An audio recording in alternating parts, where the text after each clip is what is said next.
so for a while now, there's been reports that some food and beverage companies are illegally maximizing on profits. These reports have raised questions around food safety and beverage legislation in the country. For more on this, we're joined by public health lawyer and PhD candidate in the School of Law at UKZN, Safura Abdool Karim, who together with two other colleagues have penned a series of articles titled Food Justice. And there, some rather explosive revelations are contained. Thank you very much, Safura, for joining us. So maybe let's deal with this concept of food justice. How did we get here where you and your colleagues actually brought this issue to light? So I will say that, I was part of a research unit called Priceless at the Wits School of Public Health, which for more than a decade has been generating evidence and doing research to try and push for unhealthy foods to become less accessible and less affordable.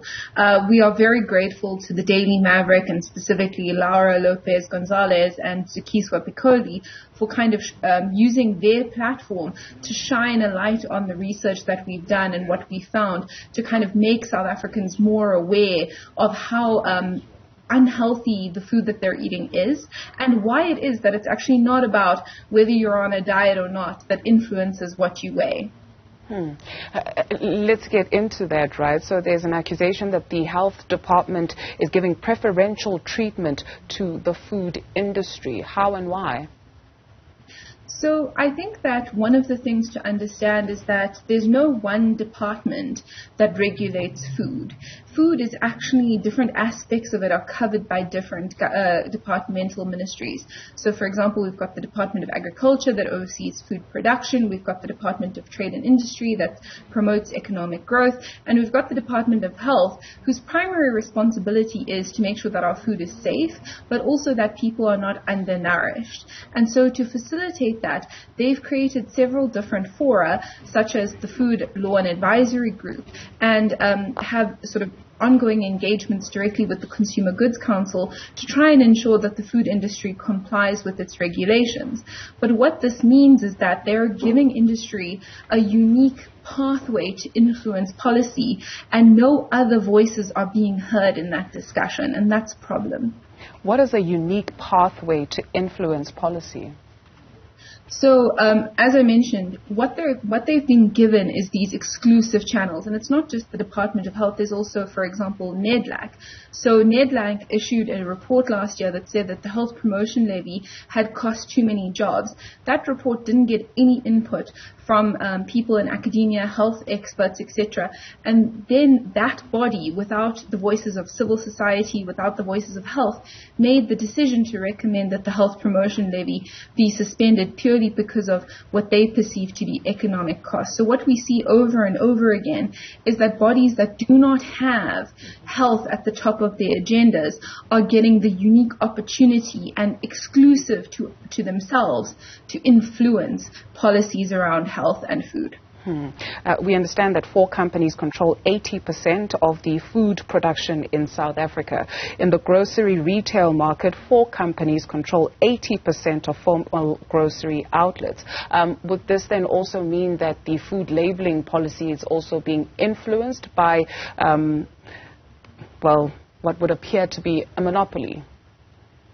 So I will say South Africa is unique in that we have such a highly concentrated and previously highly localized food industry, and they have definitely played a central role in how things like the food labeling policy looks. So some people may not be aware, but about 10 years ago, the Department of Health attempted to introduce a food label that followed a traffic light system. So it would tell South Africans if it's green, you can eat it. If it's red, you shouldn't.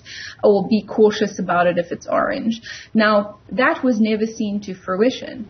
And up until now, what we are aware of is different groups, such as industry associations, get to give input on these regulations before the South African public even gets to see them. What then does that say to you and I, right? So what options are then available to us? So in terms of, influencing laws and policies, I think it's incredibly important that we as individual consumers advocate around our health, that we call for more transparency, that we don't just buy into the narrative that weight is a matter of individual lifestyle or choice. It is very, very, very heavily influenced by things that are completely out of our control, but completely within the control of industry.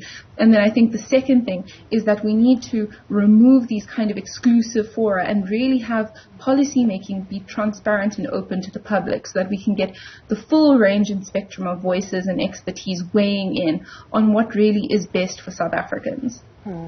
Where else is it working where, there's legislation in place to inform citizens so that they make wiser choices, right? So, and why is it not working with us? So I will say South Africa, despite the dark picture I've painted, is actually one of the world leaders in laws that promote healthy food. So we've got a ban on trans fats, we've got restrictions on the amount of sodium in certain foods, and we've got our famous sugary beverage tax. So we have seen these policies working in our own context. When it comes to things like marketing restrictions and food labeling, we've seen a number of different countries, from many countries in South America all the way to countries like Australia and the United Kingdom, introducing different types of labels, different types of measures. And what's great is now that these measures have been in place for a while, we can begin to understand which ones are effective. I must also just mention a recent study, it was just published a few days ago, that actually was a randomized control trial of different types of food labels and showed that the most effective label in South Africa would be the type of label that was adopted in Chile, which is kind of a stop sign that says this food is high in sugar or salt or fat, don't eat it. So we've now got local evidence that shows that these policies will work in South Africa. Thank you very much for availing yourself this morning. And for our viewers who are interested in reading the food justice articles, you can get them online on the Daily Mavericks website. Thank you, Safura, Abdool, Karim.